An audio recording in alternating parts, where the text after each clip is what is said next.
Please like, share, and subscribe to Kalingap JP for more videos. Magandang araw po mga kalingap. Isang mapampalang araw po sa ating lahat. Ganon din po sa ating viewers at listeners natin yan. Lalong-lalo na po sa ating mga bayaning OFW, mabuhay po kayo. At ngayon po mga kalingap, pag-uusapan po natin kung bakit ganito ang naging reaksyon ng mga kaibigan ni Kalingap Mikoy. Yan po ang ating tatalakayin at pag-uusapan.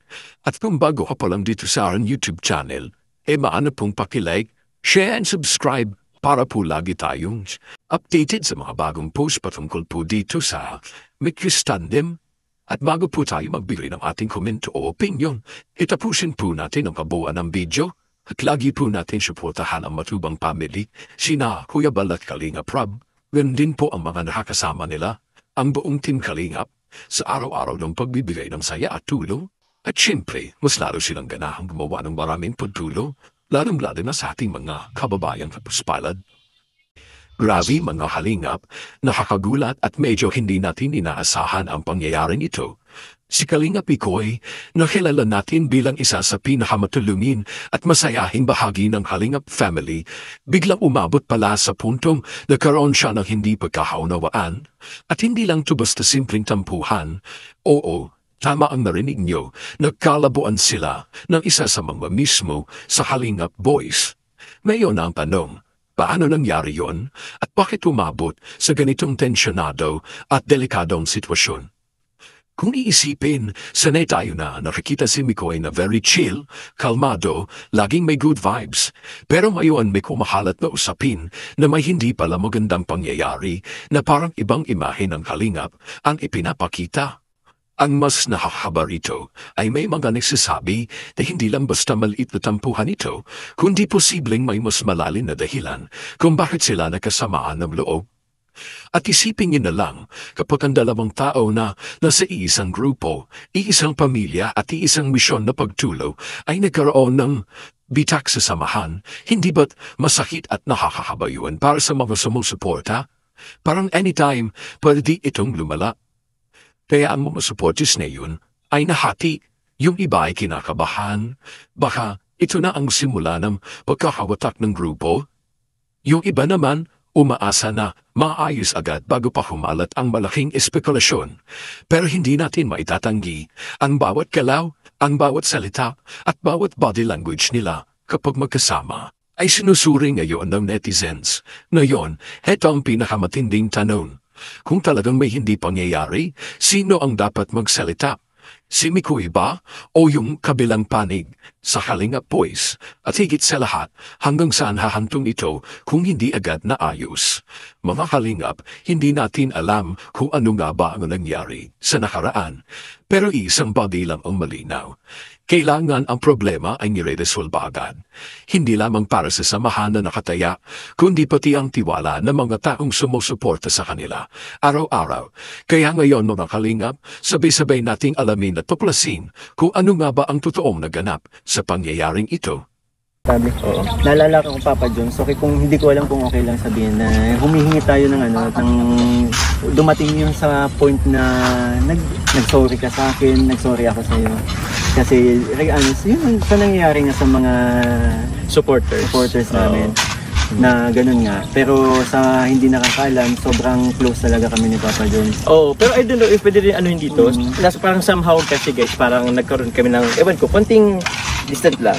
Konti lang naman. Kasi ganun nga, na parang ano, pero ikaw, pwede yung sa'yo. Pero alam mo po, oh, sige, nagkaroon man po kami ng konting ganito lang siguro. Konting distant lang din naman dahil sa manangyari nung una. Pero di namin pinabayaan. Oh, hindi namin hinayaan maging reason yun para magkasira kami bilang magkaibigan. So, Napanood naman natin mga Kalingap kung gaano ka-professional ang mga Kalingap Boys dahil mas pinipili nila ang kaayusan at mas pinapagtibay ang pagsasama nila kaysa ang anayin o masira ang kanilang samahan.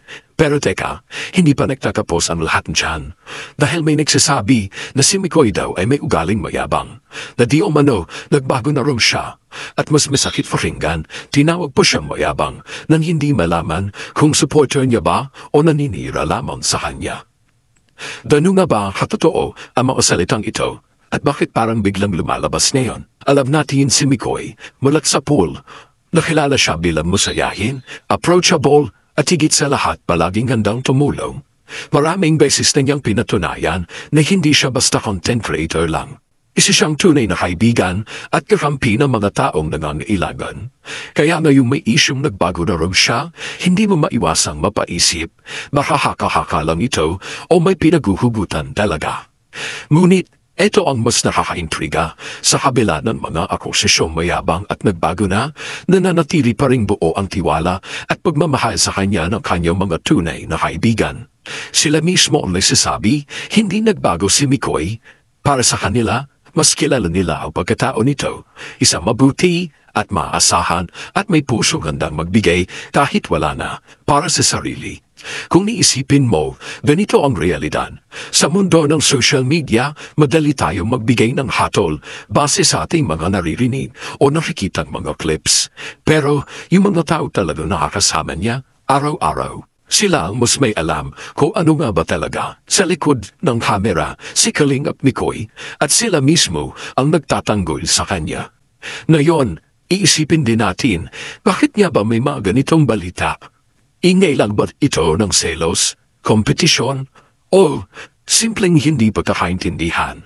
Dahil minsan, ang isang maliit na issue, kapag naihalo sa init ng social media, nagiging parang malaking apoy. At ang pinaka-nakakakaba rito, madaling masira ang pangalan ng isang tao kahit hindi naman siya yon. Pero mga kalingap, dito natin makikita ang tunay na lakas ni Mikoy, hindi sa pamamagitan ng pagtatalo o pagsagot sa mga intriga, kundi sa pagpapatuloy niyang gawin ang tama at sa paninindigan ng kanyang mga kaibigan na kilala siya ng lubusan. At aminin natin, mas mabigat ang boses ng mga taong nakakakilala sa kanya kaysa sa mga taong nakarinig lang ng chismis. Kaya ngayon, ang hamon sa atin bilang supporters, sino ba ang paniniwalaan natin? Ang mga bolaw ng intriga o ang mga taong palaging nasa tabi niya at nakasaksi sa tulay na pagkatao niya?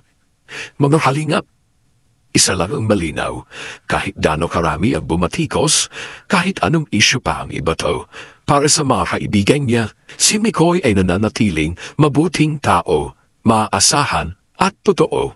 At sa huli, yun ang mas matimbang kaysa sa anumang maling akusasyon. Ngayon ang tanong, ikaw, ano ang paniniwalaan mo?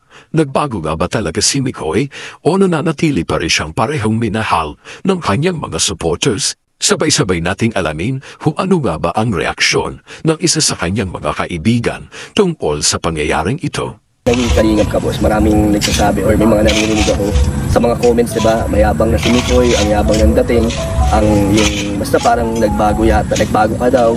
Para sa akin kasi, yung panlapas lang yung mga nakikita nila eh. Parang pagdating siguro sa yung friendship nga natin, hindi ko makakalimutan kung paano naging solid namin. So hindi ko naisip na nagbago si Mikoy. Siguro nagbago siya kasi nagkaroon ka ng mga oras na ano yung sa pagbablog mo, yun lang siguro yun. Pero sa ugali, talagang sabi ko kay Mikoy, kahit maraming may naninira o yung mga nayayabangan sa'yo, ako hindi nagbago yung tingin ko sa'yo. Kasi kilala ko siya bilang kaibigan ko, yun yung sa akin. So hindi masisira sa akin si Michael kasi ako mismo alam ko yung pagkatao niya sa mabilis na panahon na nagkakilala tayo.